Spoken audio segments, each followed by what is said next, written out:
Hello मेरे प्यारे बच्चों, स्वागत है आपका आपकी अपनी हिंदी कक्षा में। और आज हम कराने जा रहे हैं कक्षा 5 हिंदी पाठ्य पुस्तक मनस्वी बाय गैलेक्सी पब्लिकेशन, पाठ 1 और पाठ का नाम है पुण्य भूमि मेरी। बच्चों, ये एक वीर रस की कविता है, सोहन लाल द्विवेदी द्वारा लिखित। चलिए, प्रस्तुत कविता में कवि ने भारत की पुण्य भूमि का बड़ा ही मनमोहक वर्णन किया है। चलिए पाठ प्रारंभ करते हैं, कविता प्रारंभ करते हैं। ऊंचा खड़ा हिमालय आकाश चूमता है, नीचे पखार पगतल नित सिंधु झूमता है। गंगा पवित्र यमुना नदियां लहर रही हैं, पल पल नई घटाएं पग पग छहर रही हैं। कविता ने बहुत ही सुंदर वर्णन अपने भारत का, अपनी मातृभूमि का, अपने देश का बहुत ही सुंदर वर्णन, बहुत ही मनमोहक ढंग से वर्णन किया है अपने इस कविता के माध्यम से। वह पुण्य भूमि मेरी, वह जन्मभूमि मेरी, वह स्वर्ण भूमि मेरी, वह मातृभूमि मेरी। उन्होंने अपनी मातृभूमि को कितने सारे शब्दों में बखान किया है। पुण्य भूमि, मातृभूमि, स्वर्ण भूमि, जन्मभूमि। झरने अनेक झरते जिसकी पहाड़ियों में चिड़िया चहक रही हो मस्त झाड़ियों में। किसके बारे में बताया जा रहा है? अपनी मातृभूमि के बारे में कवि जो है अपनी कविता के माध्यम से अपने देश के बारे में, अपनी मातृभूमि के बारे में सुंदर वर्णन कर रहे हैं। अमराइयाँ घनी है, कोयल पुकारती है, बहती मलय पवन है, तन मन संवारती है।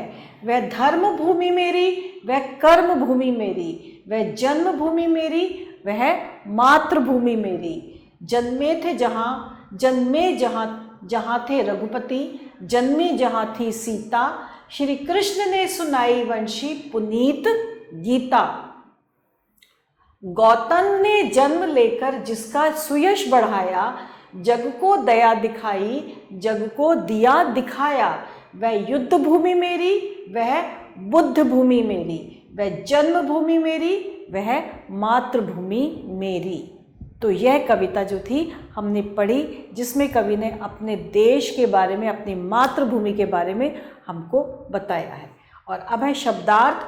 पखार यानी धोना, पग पैर, नित प्रतिदिन, सिंधु सागर, अमराइयाँ आम का बाग, मलय दक्षिण भारत का पर्वत जहाँ पे चंदन के वृक्ष हैं, रघुपति श्री राम, पुनीत पवित्र, जग का अर्थ है दुनिया। और शब्द का उच्चारण करेंगे। पुण्य भूमि, स्वर्ण भूमि, कर्म भूमि, बुद्ध भूमि, जन्मभूमि, मातृभूमि, युद्ध भूमि और सुयश। अब एक शब्द में हमें उत्तर देना है। हिमालय किसे चूमता है? हिमालय आकाश को चूमता है। लहरें कहाँ उठ रही है? लहरें नीचे सागर में घूम रही हैं, उठ रही हैं। दया और दिया जगत को किस ऋषि ने दिखाया?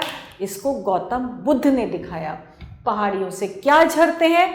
पहाड़ियों से झरने झरते हैं। और अब है कविता की कोई 4 पंक्तियां हमें जोर से बोलनी है। दूसरा है कविता की कोई 4 पंक्तियां जोर जोर से गाकर सुनाइए। आपको कविता को कंठस्थ करना है, याद करना है, और उसकी पंक्तियों को आपको 4 पंक्तियों को आपको जोर से सुनाना है।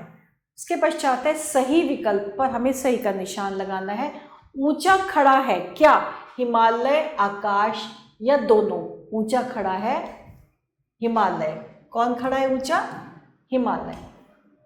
हिमालय को ऊंचा बोला है। फिर है नित झूमता है, आकाश, सिंधु या मातृभूमि? नित झूमता है सिंधु।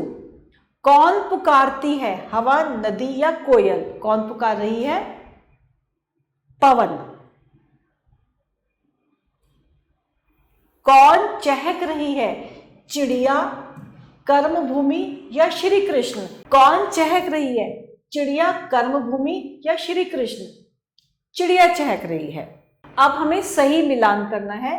नदियां, ऊंचा, लहरें, चहकना, घटाएं, गीता या वंशी? नदियों में से लहरें आती हैं तो नदियों को हमने लहरों से मिला दिया। हिमालय, हिमालय क्या है? ऊंचा, तो हिमालय को हमने मिला दिया ऊंचा से। पुनीत, पुनीत क्या होगा? पुनीत गीता। धुन किस में से धुन निकलती है? बंसी में से। बादल, घटाएं और चिड़िया चहकना। इस तरह से हमने इनको मिलान कर दिया, सही मिलान कर दिया। और अब है खाली स्थान भरिए। अब हमें खाली स्थान भरने हैं कविता के, जो कि मैंने आपके लिए भर दिए है। तो सबसे पहले क्या है? वह पुण्य भूमि, वह जन्मभूमि मेरी, वह स्वर्ण भूमि, मातृभूमि मेरी। अमराइयां घनी है, कोयल पुकारती है, बहती मलय पवन है, तन मन संवारती है। जन्मे जहां थे रघुपति, जन्मी जहां थी सीता, श्री कृष्ण ने सुनाई वंशी पुनीत गीता।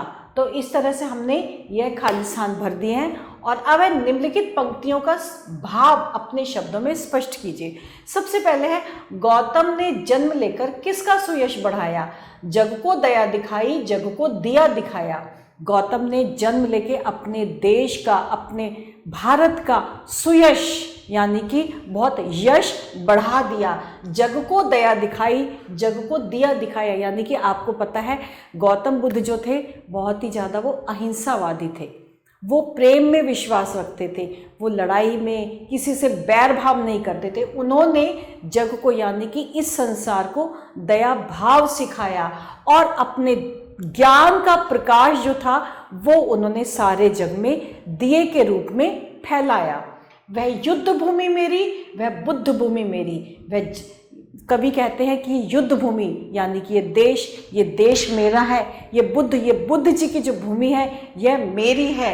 वह जन्मभूमि मेरी, वह मातृभूमि मेरी। वह देश के लिए इतने ज़्यादा समर्पित हैं। कवि जो है वो कहते हैं यह जन्मभूमि मेरी है, यह मातृभूमि जहाँ पे मैं पैदा हुआ हूँ, ये मातृभूमि मेरी है। तो इस तरह से हमने इन शब्दों का भावार्थ अपने शब्दों में किया। और अब है मेरी मातृभूमि कविता का शीर्षक कैसा है, इसका मुख्य भाव स्पष्ट कीजिए। इसमें कवि कहता है, कवि जो भारतीयों में राष्ट्रीय गौरव और अपनी मातृभूमि के प्रति सम्मान की भावना को जागृत कर रहे हैं इस कविता के माध्यम से। इसमें पूछा गया कि मेरी मातृभूमि कविता का शीर्षक कैसा है। मातृभूमि कविता का शीर्षक जो है वीर रस से भरा हुआ है। अपनी मातृभूमि के लिए कवि जो है इस कविता के द्वारा क्या कह रहे हैं, वो भारतीयों में राष्ट्रीय गौरव और अपनी मातृभूमि के प्रति सम्मान की भावना को जागृत कर रहे हैं। कवि ने भारत देश के भौगोलिक रूप का वर्णन कविता में किन शब्दों में किया है?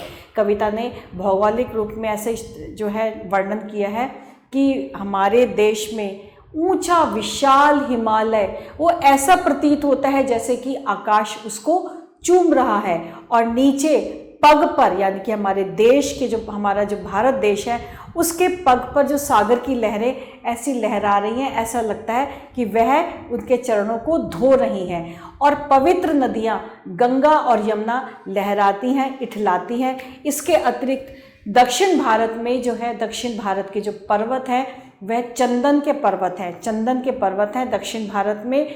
इसके अतिरिक्त भारत में पहाड़ियाँ हैं, झरने हैं। तो इस तरह से उन्होंने अपने देश के भौगोलिक रूप का वर्णन किया है। कविता में कवि द्वारा उल्लेखित प्रकृति वर्णन अपने शब्दों में कीजिए। कवि ने अपने देश का जो है प्रकृति वर्णन बहुत ही मनमोहक रूप में किया है। उन्होंने बोला कि हमारा देश बहुत सुंदर है, हमारे देश में पहाड़ियाँ हैं, झरने हैं, इठलाती हुई पवित्र नदियाँ हैं। इसके अतिरिक्त घनी अमराइयाँ हैं, कहीं चिड़ियाएँ चहचहा रही हैं, कहीं कोयल की कूक है, कहीं पे फलों से लदे वृक्ष हैं।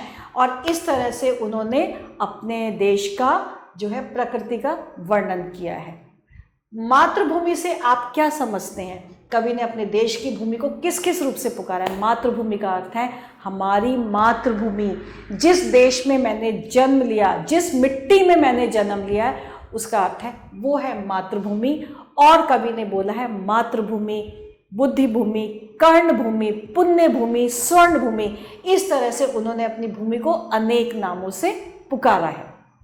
कवि ने इस कविता के द्वारा हमें क्या संदेश दिया है? कवि कहते हैं, कवि अपने देश को सर्वोच्च स्थान मानते हैं, वह बहुत उपकार मानते हैं और इस कविता में देश प्रेम, कृतज्ञता, उपकार इत्यादि के लिए को उन्होंने सर्वोच्च स्थान दिया है और उन्होंने बोला है कि इस देश के प्रति मैं बहुत ज़्यादा ऋणी हूँ कि मैं अपनी मातृभूमि में, ये जो मेरी मातृभूमि है इसमें मैं पैदा हुआ हूँ, मैं बहुत ही ज़्यादा भाग्यशाली हूँ और मैं अपनी मातृभूमि को शत शत नमन करता हूँ। जिस मातृभूमि में सीता माँ जन्मी, राम कृष्ण की वंशी सुनाई देती है, तो यह मातृभूमि, यह कर्णभूमि, ये धर्म भूमि, ये कर्म भूमि, ये जो है इसके लिए मैं बहुत ही ज़्यादा कृतज्ञ हूँ और मैं बहुत ही ज़्यादा उपकारी हूँ कि मैं इस देश में जन्मा हूँ। और इसके साथ हमारा ये आज का पाठ यहीं समाप्त होता है। आभार।